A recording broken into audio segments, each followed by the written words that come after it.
казалось бы, пора ехать. Но я посмотрел на своего соседа паучищу, и, по-моему, он за ночь ничего не поймал. Хорошо, что это не я скреплю от старости, а ботинки мои.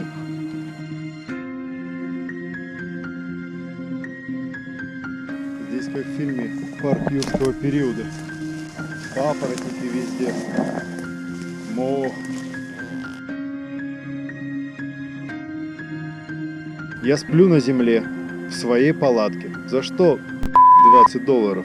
Да пошли вы в жопу. Для $11 что-то как-то слабовато. Я ожидал что-то побольше. Нет, я не буду есть. Ну вот, поехал Хромыч в горы. Глаза заведущие, руки загребущие.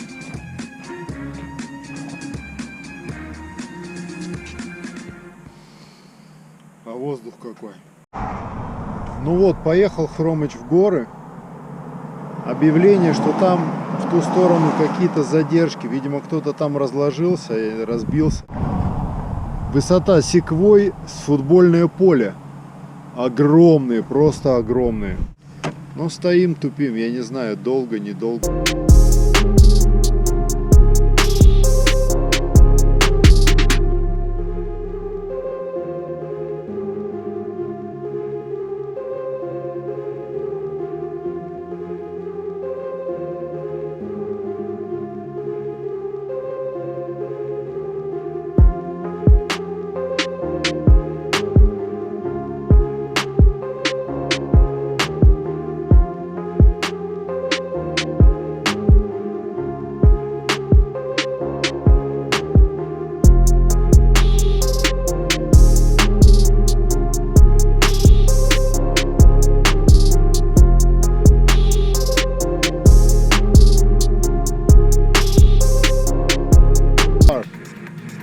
И туда заехать, чтобы, нужно пройти через кордон и заплатить деньги.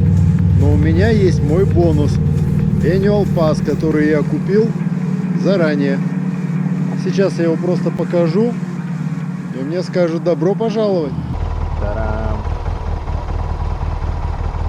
Here you go. Thank you. You want these? Yes, please. All right. Enjoy the ride. I can give you a brochure in Russian if you like. Oh, yes, please. Enjoy a visit. Wow, Russian. Thank you. Well, so this is Wow.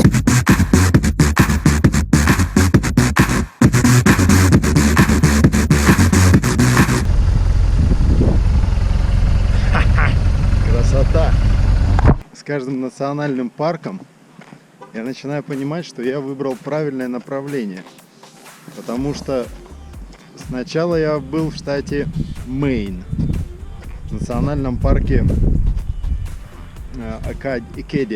Акадия. И я был супер поражен. Я думал, вау, как красиво, какая прелесть.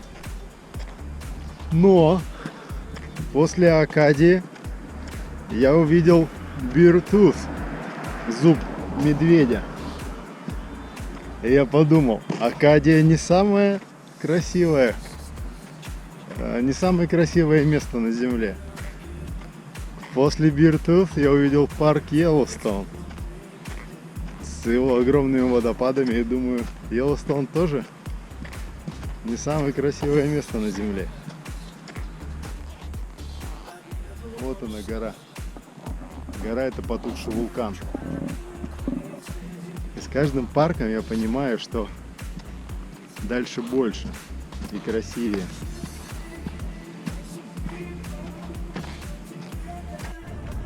Слышу, где-то вода шумит. Здесь мост. И подхожу.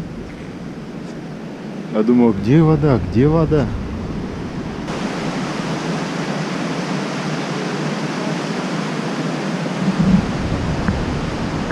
Вода такого цвета, как будто ее смешали с мукой. Скорее всего, это связано с породами, которые на горе лежат. Снег до сих пор тает, и вот эта река несет все эти потоки грязи. И река такого цвета, как как молоко. Я вспоминаю такие места в России. Есть на Дальнем Востоке и в Карелии. Но там климат другой. Там холодно. Я думаю, там уже очень холодно. Прочитал информацию про эту гору. Там сказано, что это тают ледники, вековые ледники, которые миллион лет. И из-за большого содержания извести вода такого цвета. Вам отдельное спасибо производителю BMW. Они работают как холодильник. Эти ящики. У них очень толстые стены. Молоко еще холодное. Прошло часа 2 или 3. Назовем это полдник. Или ланч. Ну, обед.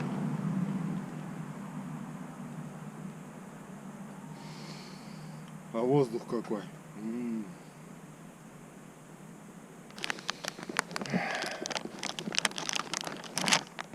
Хорошо.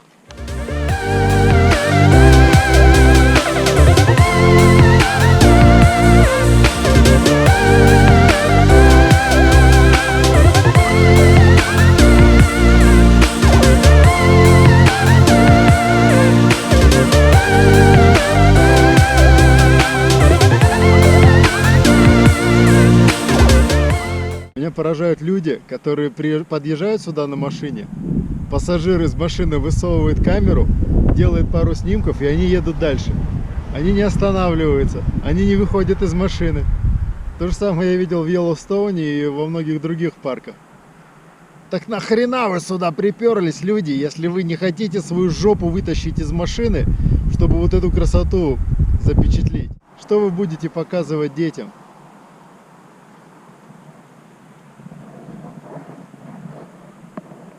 Вот это. Там видно, лавина сошла. И справа вон там два ручья. Вот они впадают в русло, в канал, в каньон. И вот дорога внизу, по которой я ехал. Я не знаю, насколько видно это в камеру. Она идет вдоль горы. И здесь рябина. Я за ней лез через деревья, через колючки, чтобы собрать пару ягодок. А тут вот она, пожалуйста, никто ее не берет. Не хочу даже ехать. Так классно. Сижу, оперся на камешек. На карте нашел озеро. Называется Луис Лейк. Спустился вот здесь. Там дорога. Спустился здесь. Нашел надпись. Я на верном пути. Интересно, как оно выглядит. Вот оно какое. Написано, что здесь костер жечь нельзя. Ой, я бы даже искупался, вода достаточно теплая. Она, видимо, не глубокая. Но для желающих искупаться объявление: не купаться. Водичка, правда, теплая.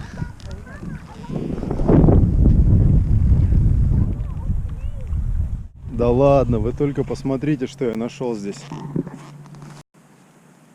Голубика. Вечно я что-то нахожу в горах. То голубику, то землянику. Грибы я еще не искал. Я думаю, здесь грибов тоже хоть косой коси. Ее тут много. Я не знаю, как она мне пойдет после молока, но в принципе... Ароматная. Собираю ягоды. Смотрю, люди тут по сторонам смотрят. Подошел, говорю: ребят, идите, натуральный продукт. Нечего лицом торговать. Они: о, правда? Вон они налетели, показал им. За все кусты. Все натурпродукт.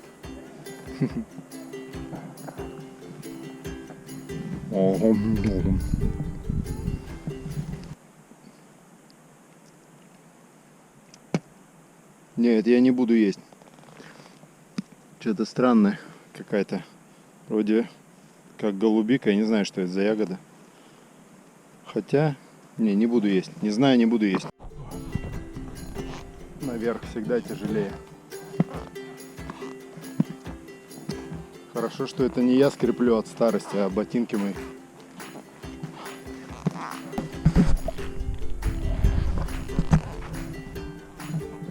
Что-то там в кустах убежало. Вот уже и финиш.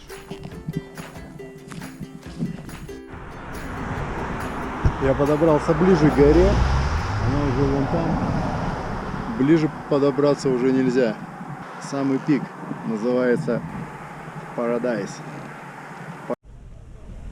Складывается впечатление, что все люди, которых я видел на дороге, собрались в одном месте здесь. Я не знаю, что здесь такое. Тут есть дома, вроде отелей. Здесь есть рестораны. Здесь куда-то все идут. Все идут туда по тропинке. И я сейчас тоже туда пойду. Мне жутко интересно, что там такое. Что сюда привлекает столько туристов.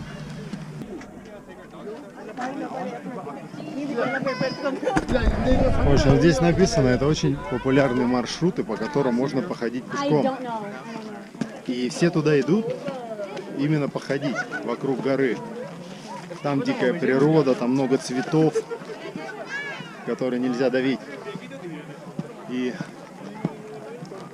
народ просто кайфует от пеших прогулок. Ходить им негде просто. Надо выехать в горы за 1000 километров и ходить там.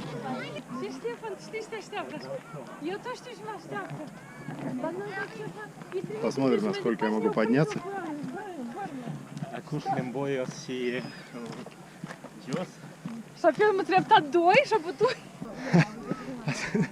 Тут перекресток. Куда идти, непонятно. Пойду дальше наверх. И здесь тоже везде ягодка растет. Все горы усыпаны ей. Короче, я понял. Спорта для меня на сегодня хватит, учитывая, что я спал не так много. Энергию где питать? Организм нормально не отдыхает, и напрягать его еще тренировками и большими походами на великие горы, наверное, не готов. Людям показываю голубику, так удивляются, где ты нашел ее? Я говорю, да вон посмотрите налево, направо. Вот она везде. Они говорят, где ты ее нашел? Просто не знают. Совсем не такая, как в магазине. В магазине она крупнее, но здесь она очень сладкая. Вот она везде, здесь везде. Глаза заведущие, руки загребущие.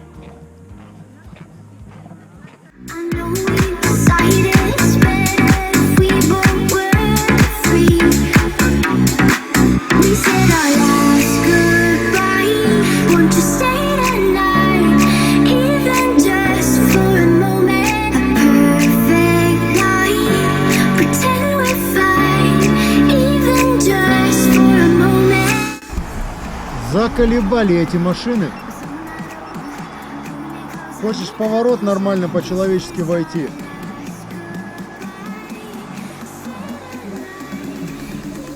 Постою, подожду. Блин, опять едут.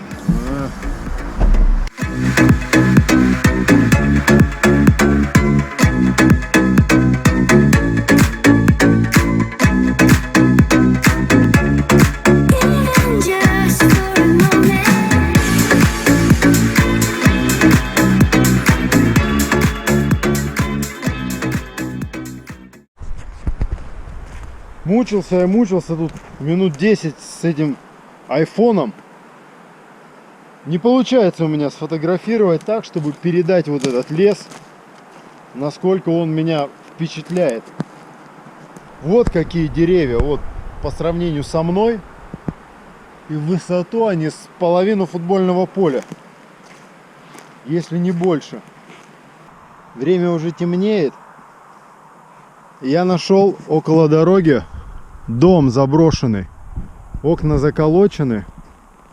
Судя по всему, там никто не живет. Я заехал сюда, территория уже давно не стрижена. Значит, это никому не нужно. Я нашел вот такого вот соседа. А если он здесь, значит, здесь давно никто не ходил. А значит, я могу здесь провести свою ночь. Минуса здесь два. Первый. Здесь нет нигде воды, а у меня воды немного с собой. Не подготовился. А второе. Слышно, да? Дорога рядом. Но я надеюсь, сейчас к ночи все разъедутся по домам. И дорогу не так будет слышно. Еще в одну паутину вляпался, вон паучище, он тут маленький. Паутина везде. Так. Время уже темнеет. Я нашел около дороги дом заброшенный. Окна заколочены. И, судя по всему, там никто не живет. Я заехал сюда, территория уже давно не стрижена. Значит, это никому не нужно. И когда я здесь обходил вокруг, я нашел вот такого вот соседа. А если он здесь, значит, здесь давно никто не ходил. А значит, я могу здесь провести свою ночь. Минуса здесь два. Первый. Здесь нет нигде воды, а у меня воды немного с собой. Не подготовился. А второе.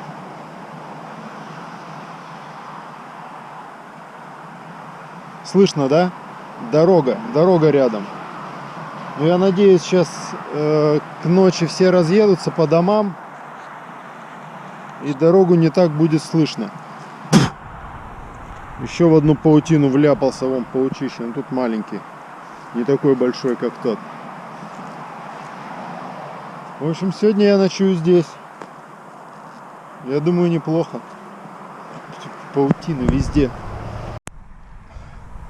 Вот задница, поездка в ближайший город ничего не принесла. Встретил только парочку, которые ездят на мотоциклах вместе.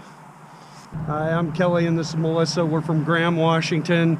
To all the people of Russia, we've met one of your comrades, Roman, good guy. We're all out on rides enjoying life. You guys do the same. Let our leaders bicker. Встретил их на неработающей заправочной станции. Заправка не работает, магазины не работают, работают только кафе, в которых продают пиццу. Хрень какая-то. В общем, воды у меня немного. Это вся вода, которая у меня есть. Пол-литра. Особо не разгуляешься. Ну так, поужинать хватит. Завтра уже тогда будем отпиваться. О, у меня еще есть молоко. Отлично. В общем, здесь быстро сейчас разбиваю лагерь. Через полчаса будет уже совсем темно. И сегодня я остаюсь здесь. Такие люди, между прочим, могли бы пригласить к себе. Что-то постеснялись. Ну ладно, не будем напрашиваться. Мы люди самостоятельные. На улице трещит костер. Я сижу в палатке. Слышно, как машины по дороге едут, но уже не так много, как раньше, когда я здесь забазировался. Я думаю, что еще пару часов и машины вообще исчезнут. В любом случае я могу уши заткнуть всеми известным способом. Слышно, лоси орут. У них может быть сейчас какой-то брачный период, такой. В лесу очень здорово раздается эхо. И у меня под задницей очень много кротиных вылазок. Я думаю, что крот, если мне упрется в матрас, придется ему по голове постучать. огонь я развел ради приличия. Вроде как кемпинг, вроде как я на природе. А вопрос с ужином был решен очень легко. У меня пропадало молоко, и я просто допил молоко и не стал ничего варить, там готовить, заморачиваться. То небольшое количество воды, которое у меня осталось, я его использую лучше завтра утром на кашу. Ну, спокойной ночи, плодотворный день. Завтра будет день и будет пища. Пока.